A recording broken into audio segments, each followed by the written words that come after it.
see any yellow. Oh God.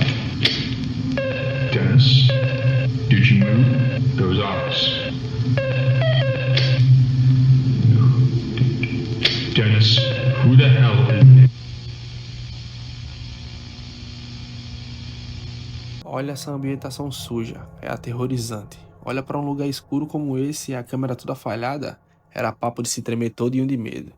E em saber que era só você em um estabelecimento vazio, completamente sozinho, com 3 animatrônicos bem fofinhos pra você vigiar eles durante a madrugada toda. E se isso não te assusta, irmão, eu não sei o que mais pode te assustar. Talvez aquele boleto no final do dia. Eu sei que Five Nights at Freddy ou simplesmente o FNAF não é o jogo de terror mais cabuloso de todos, mas falar que ele não te deixa apreensivo é loucura. Eu lembro como se fosse hoje, o ano era 2014 e essa máquina de dar sustos lançou e até hoje eu tenho boas lembranças desse game. Sua estética, os inimigos, mecânicas e os efeitos sonoros também. Sem contar que quando sem querer você apertava ESC, o jogo fechava. E eu fiquei sabendo um dia desses aí que nem todo mundo gosta de Five Nights at Freddy, né? E é normal, na verdade. Nem o Cristo Redentor agradou a todo mundo.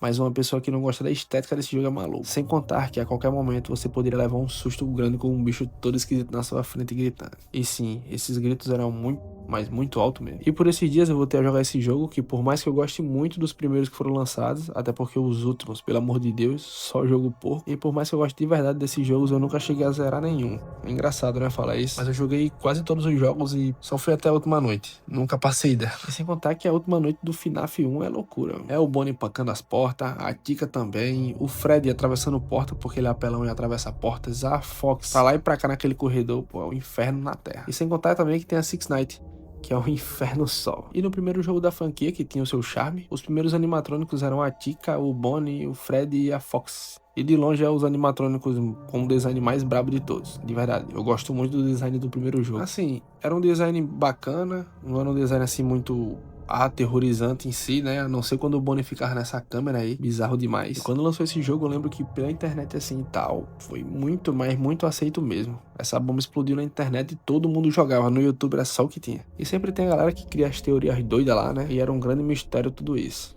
Sem contar que quando no meio da campanha aparecia o Golden Freddy, que era meio que o easter egg do jogo na época. E pra falar a verdade sobre easter egg nesse jogo, pelo menos no 1, eu lembro só do Golden Freddy, acho que não tinha mais nenhum não, né? Mas com tudo isso rolando, veio o segundo jogo, no finalzinho ali de 2014 mesmo. O Scott gostou do dinheiro que ganhou com o primeiro FNAF e já lançou logo outro em seguida. Mas algo tinha mudado. As portas no segundo não fechavam mais. Agora você não tinha só as câmeras pra olhar, tinha também uma máscara pra você se passar por um animatrônico. Genial essa sacada, né? E sem contar na caixa de rebobinar do Puppet, o capetinha listrado, que se você deixasse ele sair da caixa, uma hora ou outra ele voaria na sua cara. Não seria nada agradável, né? E assim que você começa a jogar o 2, né? O Five Nights at Freddy 2, que pra mim é o melhor jogo até hoje, você já notava todas as diferenças na mecânica do game. E o Scott, como um gênio da bola, conseguiu deixar o jogo que era um inferno pior ainda. Porque agora não tinha só coisas novas pra olhar, que nem eu já falei anteriormente. Como também tinha o dobro de animatrônicos. Na verdade, eu acho que não tinha o dobro, tinha o triplo. Lembro que tinha os principais, só que na versão Toy, né? E os principais da primeira versão também,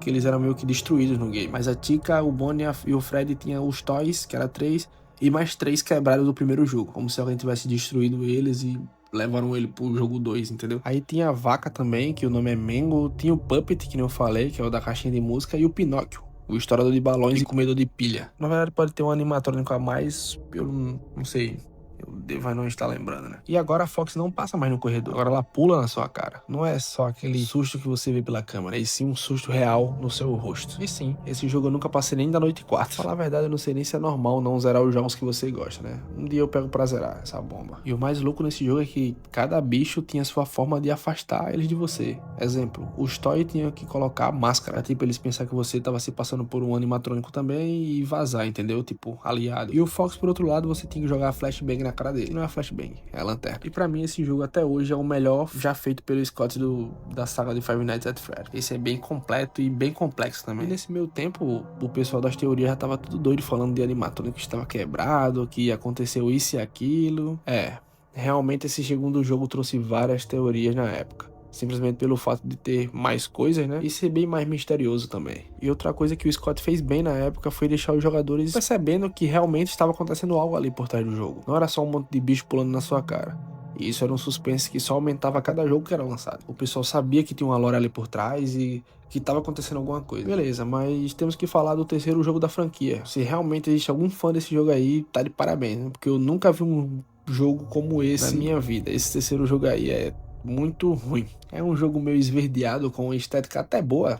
Assim, o clima que o jogo passa bem sombrio mesmo, bem misterioso. E os pontos de melhoria do Five Nights at Freddy continuam na mesma pegada que os outros. Câmera com ruídos, cenários catastróficos. Então isso aí não mudou muito, né? E também sem contar que esse jogo aí também não é tão fácil de zerar, por conta da mecânica do ar nos dutos e umas paradas assim que o cara chega até a ver alucinações nessa bomba. E a parte que piorou foi os inimigos. Agora você não tem mais aquela quantidade enorme de inimigo, não tem mais aquele medo e o sentimento de vulnerabilidade. Agora é só você e o Freddy, que por sinal um dos designs mais psicopatas que eu já vi do Freddy na minha vida, o bicho todo costurado. Mas enfim, o jogo ficou meio sem graça pra mim, pelo menos na época eu nunca vi nada demais, a não ser a questão da mecânica de reparo, né, que você reparava tipo o duto, que era o ar e tal, as câmeras e o sistema de som, que era ali que você afastava o Freddy de você. Não lembro se o 3 mostrou alguma coisa diretamente da lore, até porque eu nunca cheguei a jogar ele. Nunca passou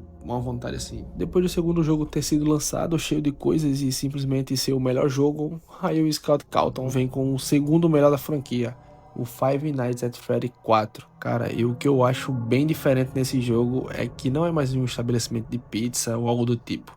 É simplesmente uma casa. E sem contar que conta muito sobre a lore do jogo. Esse eu me lembro de muita coisa, esse aí eu joguei bastante. Falei até agora só do cenário, que era diferenciado, mas também a forma que os animatrônicos atacavam era bem legal também. O molequinho chorão vai até a porta, escutar, ver se, sei lá, houve alguma respiração na porta. Se não tiver respiração, liga o flash e show. Se escutar a respiração, fecha a porta por alguns segundos e depois solta até o animatrônico ir embora. Aí tem um armário do meio também, que esconde a Fox, que eu acho isso bem bacana.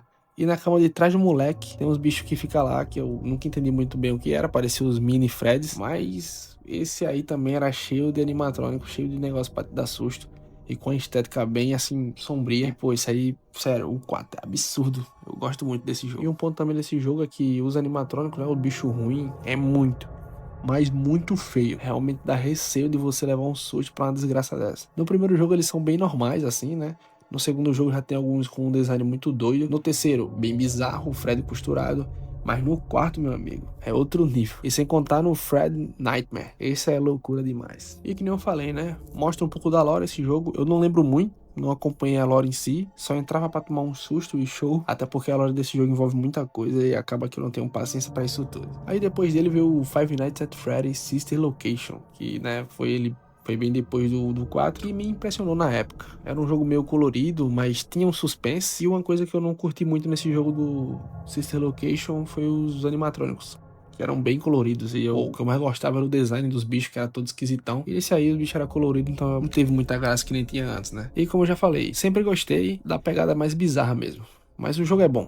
Só essa parte dos animatrônicos que me deixou meio triste. E trouxe umas mecânicas novas também, uns minigames bem diferentes, porém ele fica muito abaixo dos outros, a não ser do 3, ele tá acima do 3, porque o 3 segue sendo o pior jogo ainda. E enquanto os outros jogos anteriores se passavam numa pizzaria, onde você ficava parado em uma sala de segurança, o Sister Location colocou o jogador em uma instalação subterrânea chamada Circus Babies Entertainment, onde era necessário se mover em diferentes áreas para cumprir tarefas. Então, mais uma vez, eles mudaram o cenário e mesmo assim pegou bem demais na época, a galera não achou tão estranho, entendeu? E também teve o Five Nights at Freddy Fazbear's Pizza Simulator, que esse aí não é tão aclamado assim. Pra falar bem a verdade, eu nunca entendi o lançamento desse jogo. Joguei bastante ele, mas eu era mais novo, então nem liguei muito. Só sei que tinha o Freddy preto, eu achava isso da hora demais. E também conta mais sobre a história, que é uma história absurdamente enrolada. Só de pensar nela já me dá um nó na mente. E depois desses jogos, parece que o criador de uma das melhores franquias, chamada Five Nights at Freddy's, simplesmente endoidou de vez e começou a fazer cagada nos games que estariam por vir. Se você viu falando mal do FNAF 3, imagina desses novos aí. É simplesmente ridículo o que se tornou o Five Nights at Freddy. Um jogo que era visto como um jump scare, com animatrônicos que era um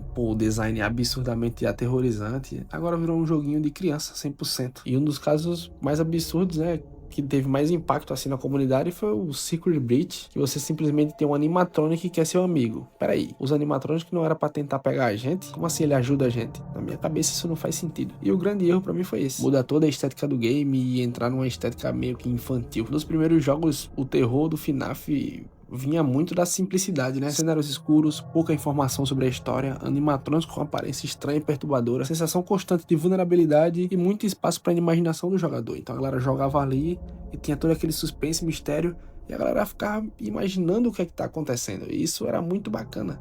Isso deixava a comunidade viva em si. Foi isso que perdeu quando a franquia dos jogos chegaram no Five Nights at Freddy's Secret Beat. A estética ficou mais colorida, com neon, ambientes enormes e personagens visualmente mais amigáveis. Especialmente o Glam Rock Fred. E isso fez muita gente sentir que o foco saiu do terror e foi mais para aventura, exploração e lore. Olhando para o outro lado da moeda, isso trouxe bastante fãs novos, né? Crianças, adolescentes passaram a se interessar mais pela franquia, principalmente por conta de livros, teorias no YouTube e o conteúdo de redes sociais e até filmes, que inclusive é uma bosta. Então, comercialmente, a mudança funcionou muito bem. A franquia ficou muito maior, né? Sem comparações. Mas é complicado, eu creio que o Scott já tinha ganhado muito dinheiro, mas ele queria ganhar mais, então apelou para o público infantil. E óbvio que isso deu muito bom para ele, né? O cara basicamente trocou a atmosfera que o FNAF tinha por conta de dinheiro. Obrigado, Scott.